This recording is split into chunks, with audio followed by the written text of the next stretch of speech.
Hello, this is Kat's Diamond Painting. Welcome to my channel, or welcome back if you've joined me here before. I'm here today to do a quick sort of unboxing, but mainly a kitting up of this kit here, which is Jack-O-Lantern Time by Randal Spangler, and this is a round kit from Diamond Art Club. So if you watch my last video when I was talking about my ongoing whips and wanting to clear some of those down, I did mention I might be kitting this one up soon, and I have actually made progress on one of the whips that I mentioned that I was struggling with, wheat fields. If you don't know what I'm talking about, feel free to go check out that video. But I have actually finally managed to get into it, plow through it, and I will be finishing that today. So I have earned a fresh diamond painting to kit up, and that's what I'm doing today. So I picked up this kit very, very cheaply on a UK-based de-stash group earlier this year. I think it was about February, so I've had it sitting there waiting to do for a while, but I wanted to wait until it was seasonally appropriate. I'm not actually very into Halloween. I think I mentioned this on my last video when I was talking about this kit. I know that in certain countries, Halloween is a really big deal. It's a big holiday for a lot of people. In the UK, it is a lot more popular than it used to be when I was growing up. Certainly kids these days get a lot more into it than I was ever sort of allowed to do, really. But I thought it would be nice to work on this just for a change of scene. It's very different to what I've been working on recently. It's a small kit, so this is only 41 by 41 centimeters. So I thought this would be fun to just work up quickly this month and have ready for Halloween. And my son will probably quite enjoy putting it up in his room. So let's have a look at what we've got in here. As I think I said, it's a Randal Spangler painting. So he's the artist and he's legally licensed to Diamond Art Club and has a lot of kits with them. So his paintings often feature these draglings that you see here in the picture. And I really like them. I don't generally go in for cartoony type things, apart from the draglings. They very often draw me in, and I've done a few of those. So this is a slightly older kit, which means we have Diamond Art Club's older toolkit. I won't bother to go through it because most people are familiar with it, and this is a pretty sort of standard toolkit. It does the job. It gives you everything you need, but there's nothing exciting. So it's got a pen and a grip. It's got 2 little pads of wax and a tray and a multi-placer. So yeah, absolutely does the job. Let's have a look at the canvas.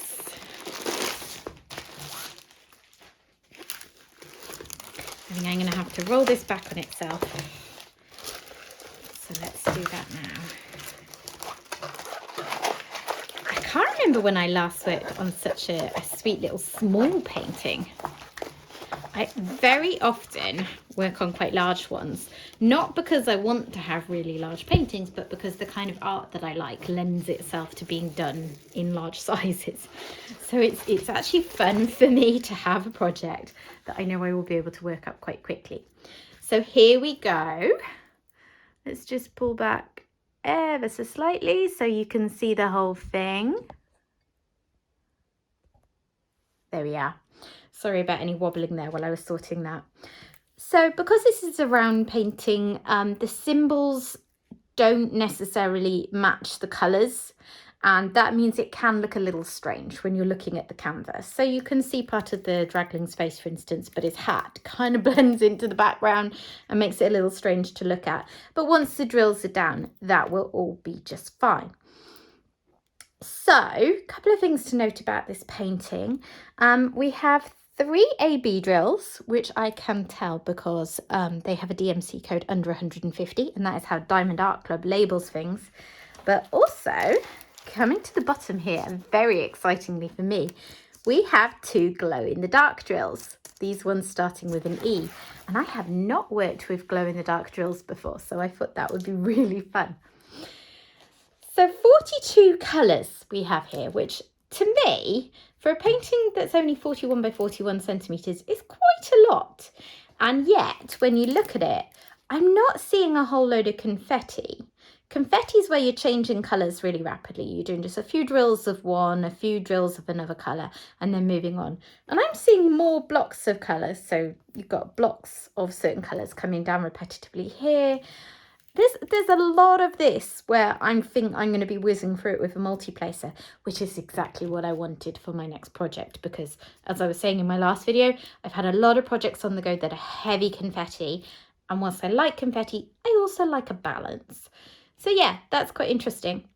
I'm not quite sure how they've packed so many colours into such a small painting without it being a massive confetti, but that excites me because I like colour variation in a painting. And I think it's going to be really bright and fun and cheerful. Okay, so within the kit, we also have our sticker sheet. And this has got a bit bent as well. So here again is a picture of the artwork and our individual stickers, which I love that Diamond Art Club does. Lots of companies are starting to do this, offering individual stickers that you can put on your storage pots. It's not a deal breaker for me when a company doesn't by any stretch of the imagination, but I do really like how many companies are starting to do this now, because it makes kitting up so much quicker and easier. So you can kind of get an idea, although as I said, the symbols don't necessarily match the colour, you can get the hint that there's obviously lots of greens, there's a few greys, there's some purpley tones, and there's some orangey red tones. So we shall see these in here. Okay. Nice neat little package of drills here. Let's have a look. Right, I should say, by the way, excuse any noise in the background. I do have the washing machine running because it's Sunday, so I'm catching up on all the school uniform.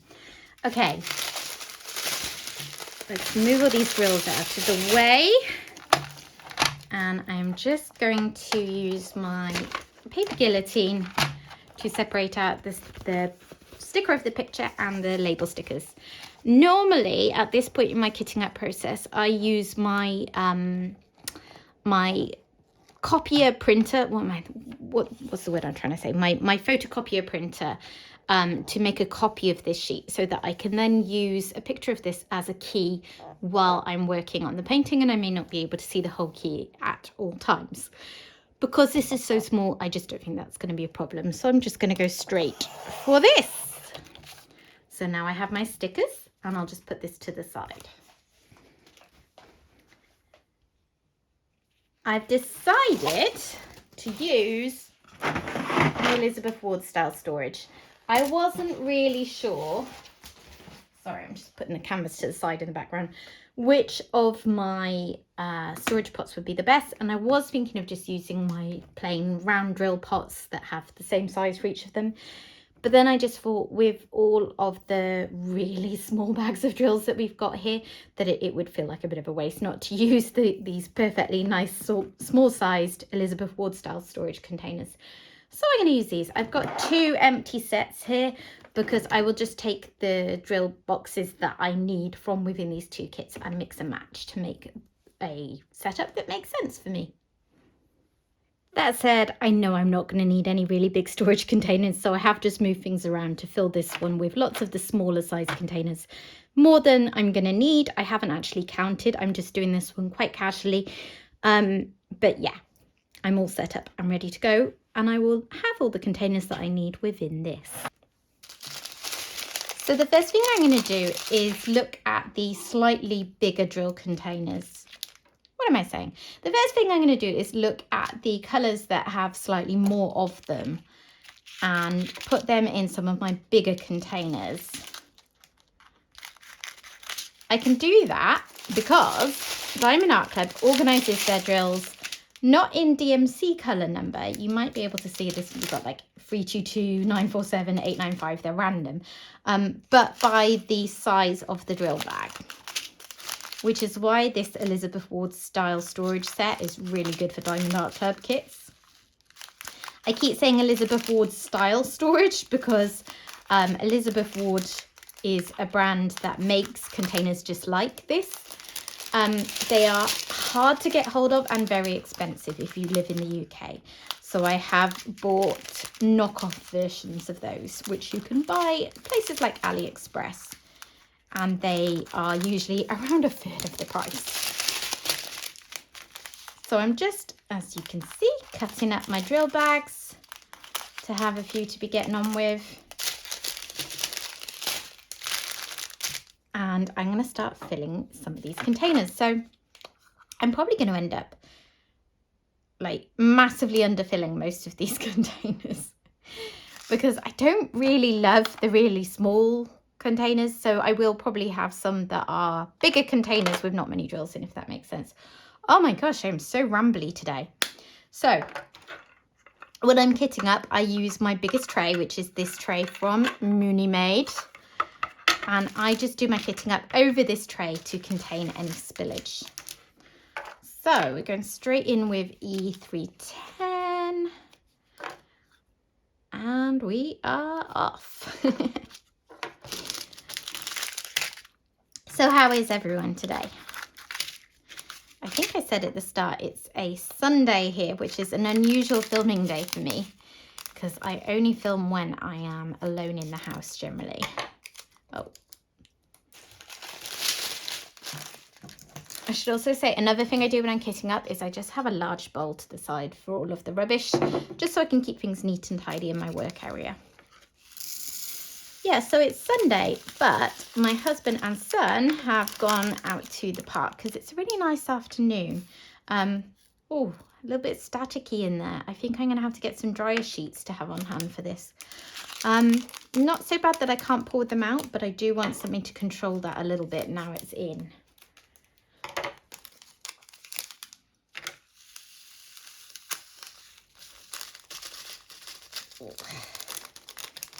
You can see I'm having to shake them quite hard, so some of them have fallen out into my tray. Bear with me. I'm off in search of dryer sheets.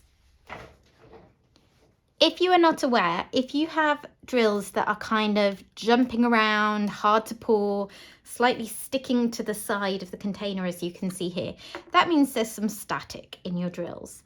And if you buy just a regular tumble dryer sheet, cut it into little squares like this and pop it into your containers, shake it all around,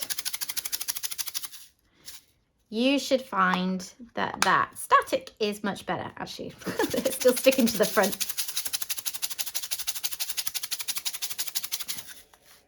Okay. I'm not sure how well that's coming out in the camera, but that's a lot better now. And it just makes them a lot more manageable when you're working on the kit because they're not all sticking together and jumping around all the time.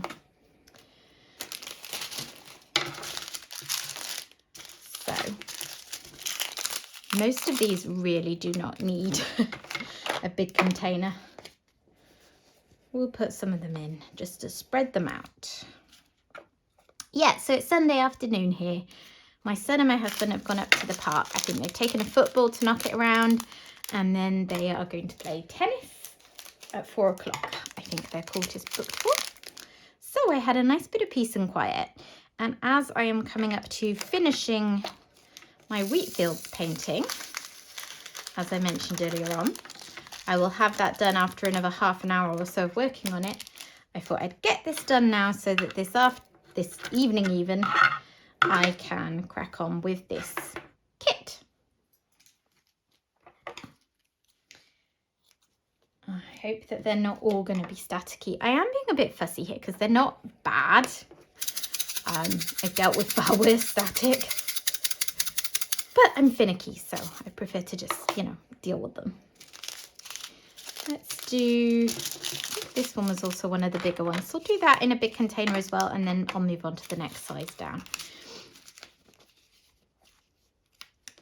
So, yes, I've got a little bit of time before I need to start sorting dinner. Actually, I've got quite a while till dinner. It's just coming up to 4 o'clock in the afternoon, and we don't eat till about 7, so I've got a while.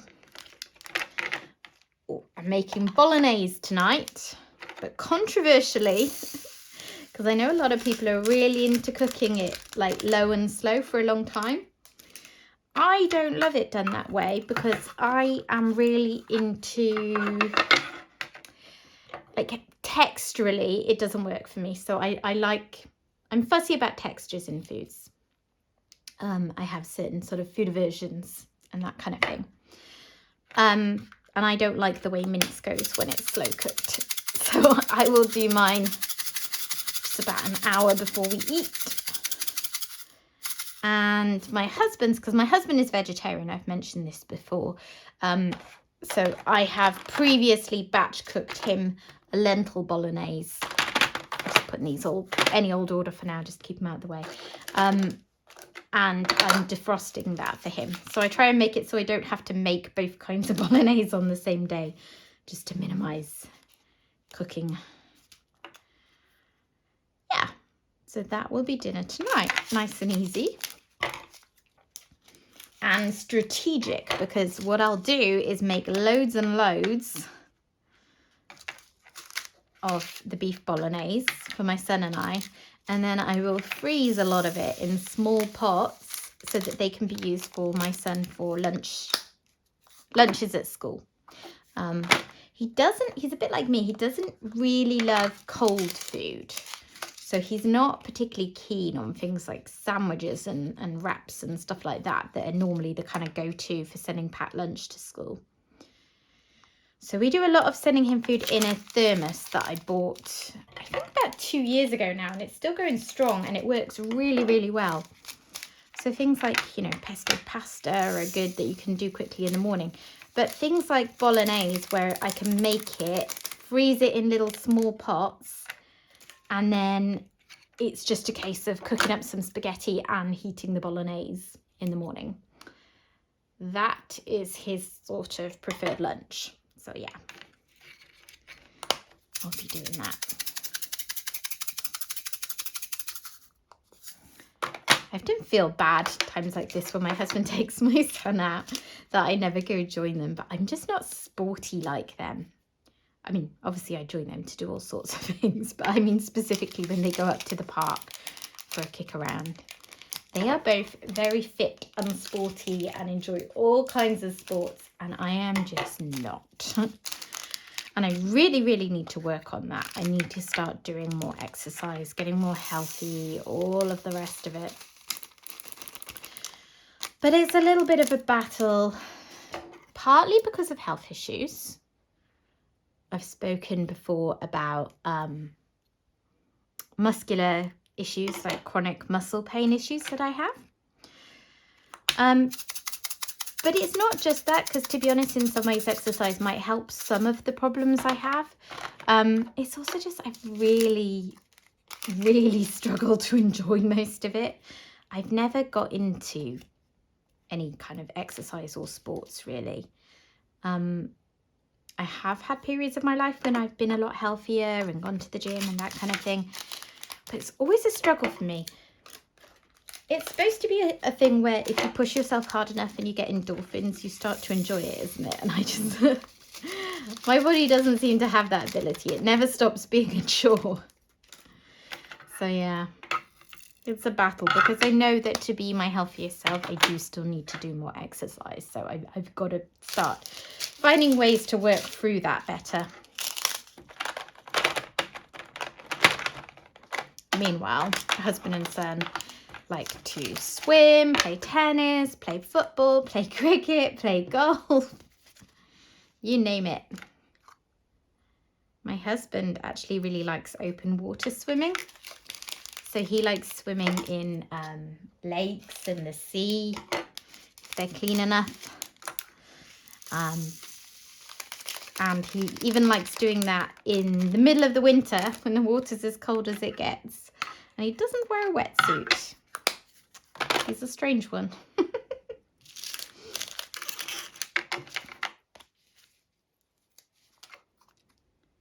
Supposedly it's actually really healthy for you. I kind of struggle to get my head around that, but he's a lot healthier than me, so who am I to judge? So what have we been doing recently? Yesterday, so in the morning, my son had a football game. He plays under 9s football.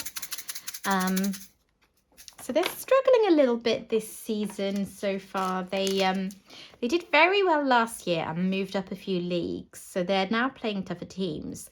And then they also, shortly before the start of the season this year, lost a few players and gained a few new players. So they're kind of figuring out, you know, how best to play together as a team whilst in a tougher league. So it's all good, because I think it's important to, you know, if you're going to do competition, do it properly. Don't expect to always win, because that's not the point, is it? But at the same time, I hope that if the season continues like it has been so far, that they don't all find it too discouraging, because I don't think they've actually won a game yet. They drew a game one week, but all of the rest of the matches they played so far, I think, have been losses. And, you know, not like terrible losses, and they've played well, they've had chances and stuff, but, you know, it's that final scoreline you notice. I always find it a really tough balance with my son, because he's so young. I firmly believe anything like this should be fun. It shouldn't be something that you're taking too seriously. At the same time, you're a member of a team, you've made a commitment to the team, you know, you do your best by them.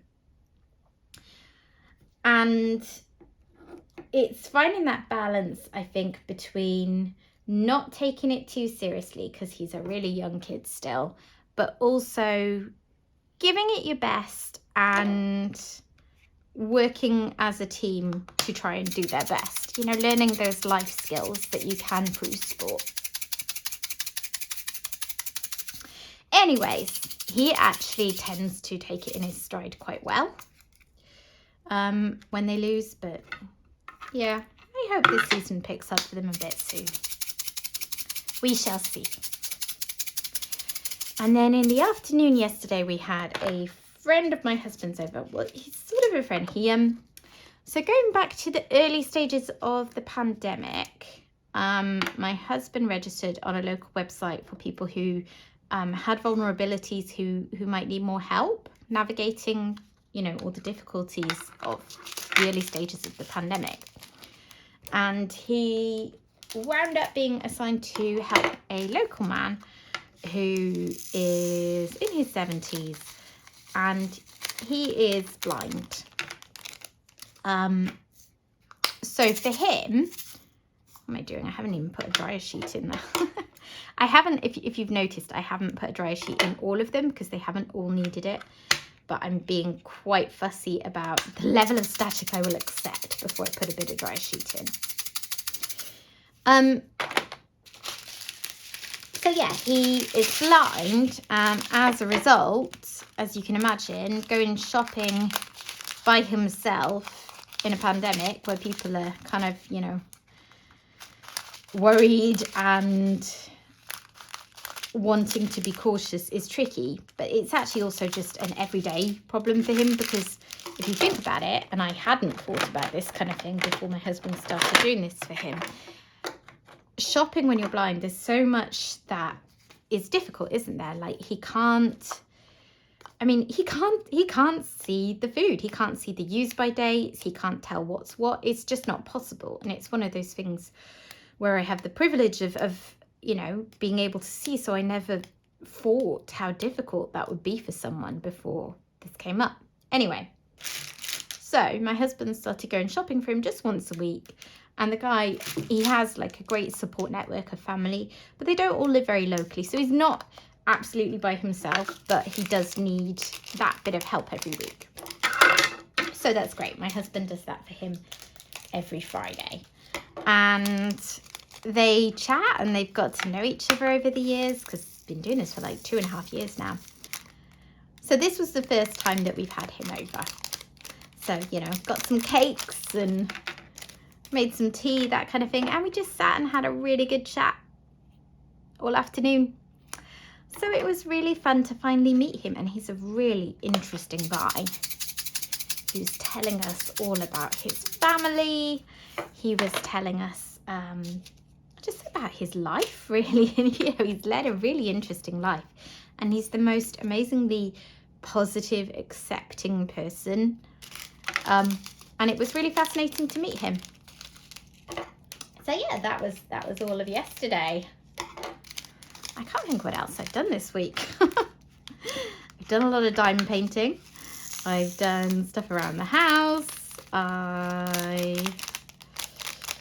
Do you know what? I'm having an absolute mind blank when I try and think about what I've done this week. So I'm guessing it hasn't been a massively busy week. One thing that did happen this week was that my mum had a knee replacement. So she's been waiting for this for a really long time, since before the pandemic. She was on the waiting list. And obviously that kind of thing has really been hit by the strain that the healthcare system's been under. So she's had to wait quite a while for it. But now it has finally been done, which is great.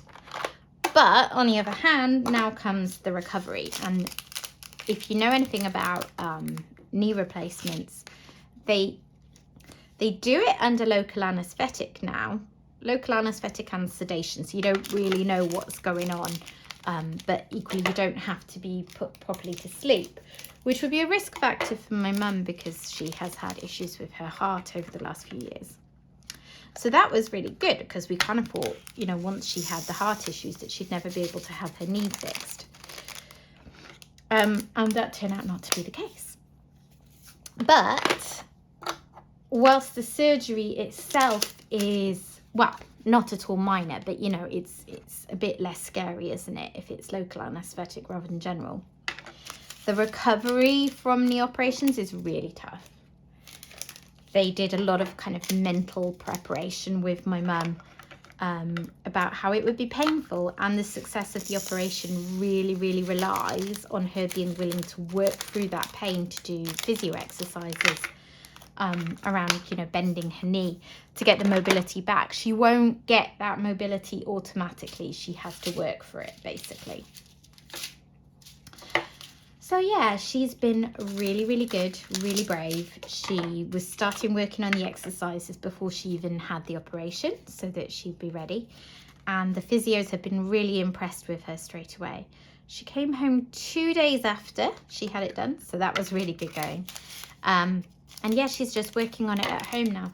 But as stoic and brave as she's being, it's also, I think, mentally really tough, knowing she's got probably a good 6 to 8 weeks ahead of her before it stops hurting, and having to work through these exercises and keep, you know, putting herself in pain effectively until then. So yeah, really proud of her, but it's going to be tough.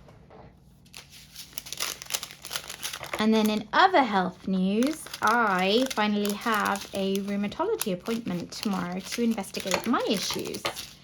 So as I said earlier, and as I've mentioned on the channel before, I have kind of long-standing pain issues, and I don't currently have any diagnosis.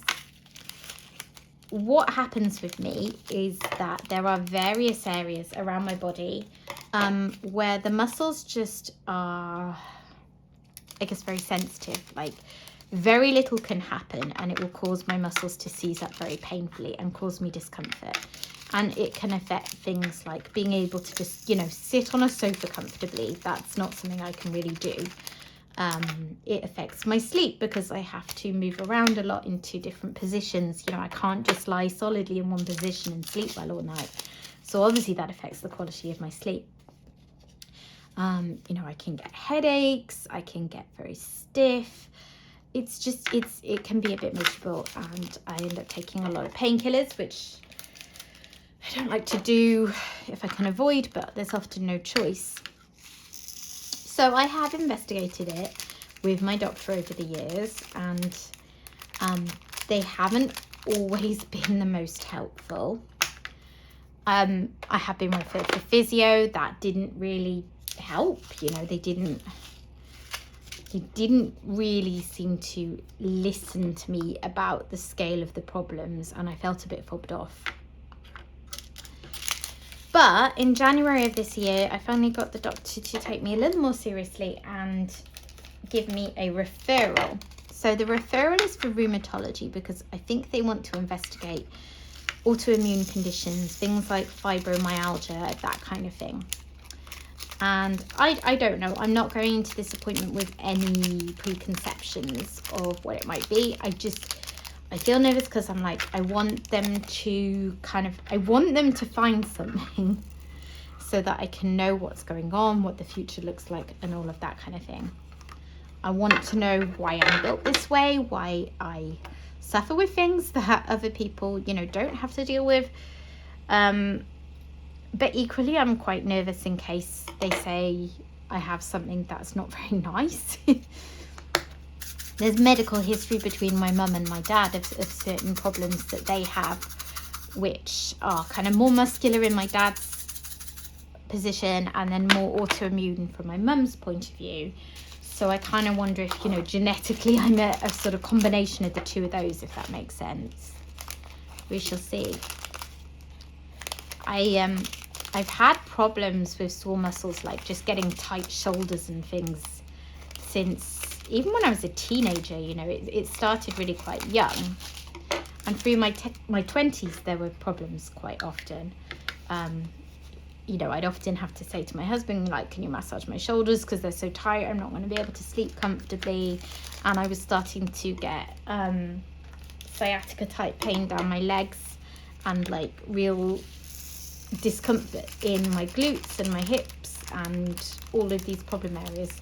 And then when I was 29, I had my son, and of course I'll never know the alternative, and it's a moot point because I'm glad that all happened, but it did quite significantly affect me. I'm quite a short person, and I think pregnancy is always hard on the female body, isn't it? But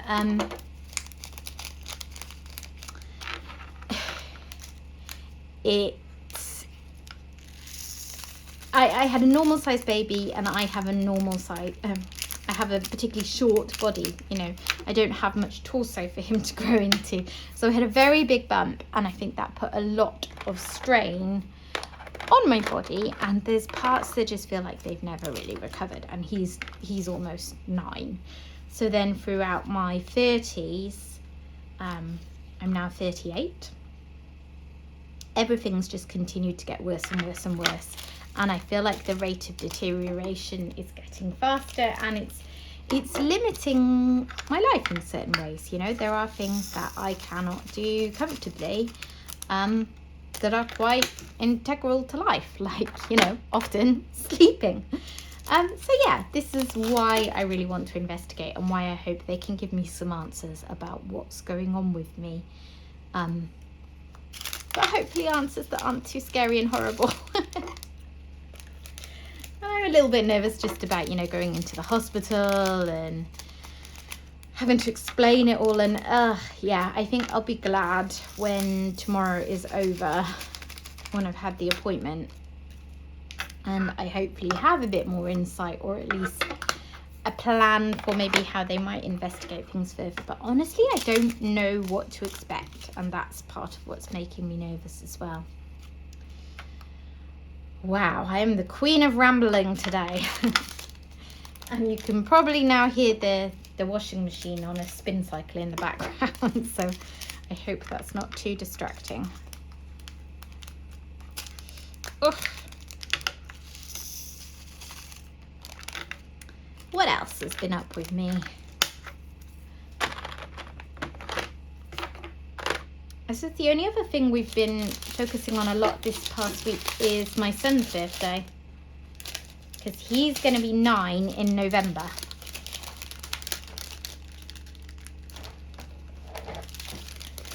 So we've been figuring out what we want to do to celebrate. And I think we are now settled on a plan. So we are going to go to Cardiff, where my family lives, the weekend before his birthday, because his birthday is on a Tuesday. So we're going to visit, grandparents and aunts and uncles, but the main draw for him, and why he really wants to do this as a birthday treat, is to see cousins, because he absolutely adores his cousins. he's an only child, and he's quite happy being an only child, I think, but equally it's really nice for him to have cousins that are fairly close in age who he can enjoy the company of and have that connection with. So we'll do that, and we'll find something fun to do in Cardiff while we're there.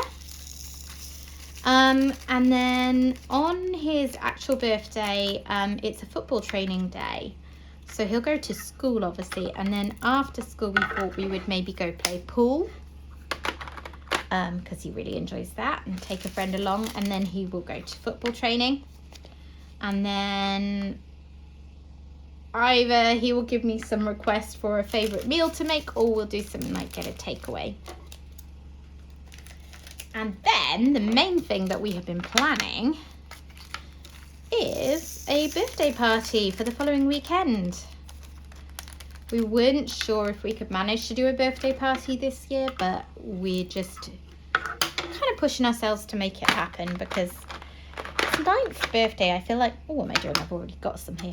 I feel like in some ways, from looking at his cousins, our nephews and nieces, from looking at my own experiences, I kind of feel like this is almost the last true childhood birthday.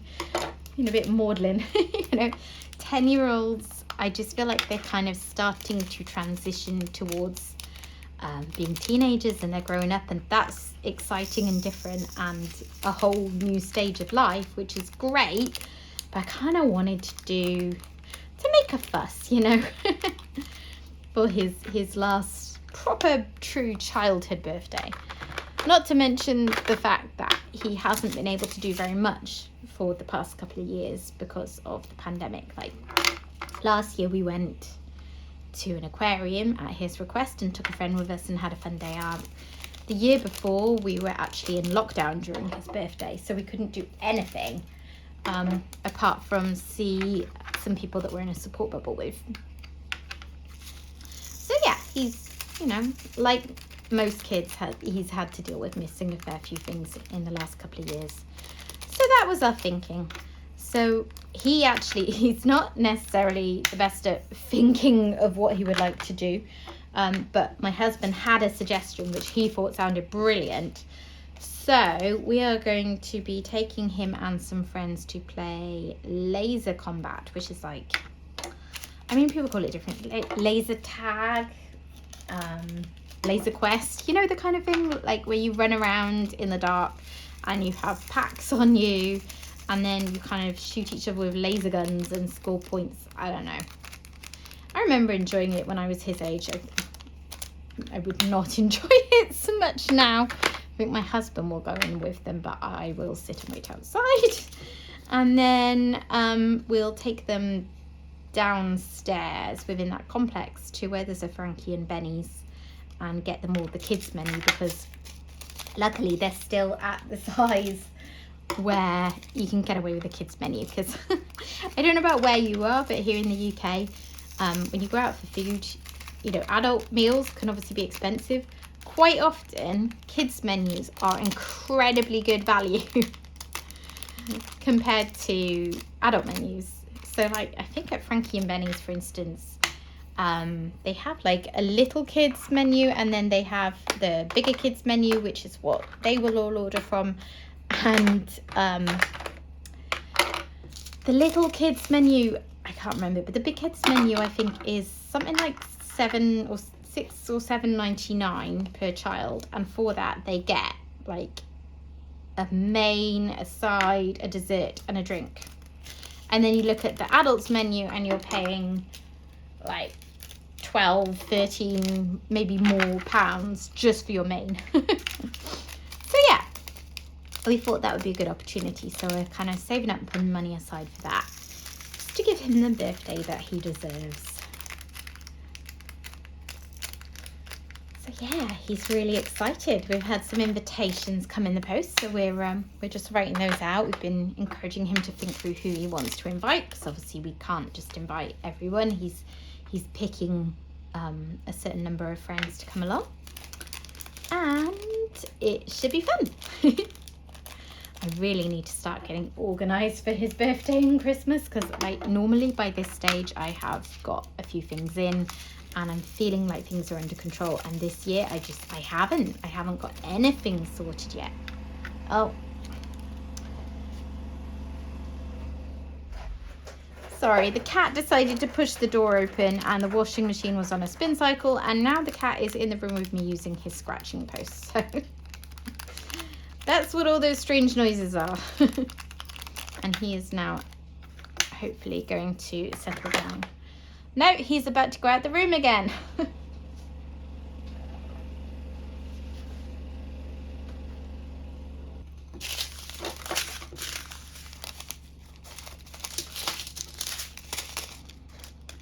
So I'm really excited after my last video and my kind of angsty chatting about how bad I felt that I really wasn't enjoying some of my diamond paintings, but I didn't want to give them up. I'm really excited to actually be finishing one of them. It was only over a small painting, so it just shows how kind of stuck I'd got with it. But yeah, I started it in July, and as of like maybe 4 days ago, I had done just less than half of it. Xander! Honestly, of all the times to yo-yo in and out of the room, it has to be when the washing machine's on a spin cycle and I can't hear anything. So yeah, I did just less than half of it in all that time, and then in the last 4 days I'd like finished the rest of it, which shows how much it was kind of a mental blockage. And it's interesting, isn't it, because diamond painting is just a hobby, it's just for fun. So I don't know why I kind of got up in my head about, you know, not enjoying one and you know, feeling bad about that.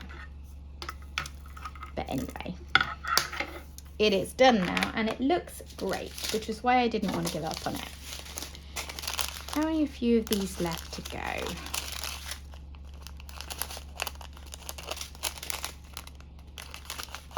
Such beautiful colours. I think that's one of the reasons I really enjoy Randal Spangler paintings, is just the bright, vibrant colours. Right, how many have I got here? 3, 6, and I've only got 4 of these little ones, so I'm going to get some more out of the other container. There we are, now I have the right amount. That's what I really enjoy about these storage containers. You have the 4 different sizes. You have the large one that I haven't used any of for this one, and then the kind of large medium and small medium, and then these teeny tiny ones. And you can just mix and match if you have more than one set. So I have 3 sets, and that just gives me so much flexibility in what kits I can use in them. Because I think these containers, the boxes themselves, fit about 80 of the smallest ones, and they would do, I guess, 18 of the biggest ones.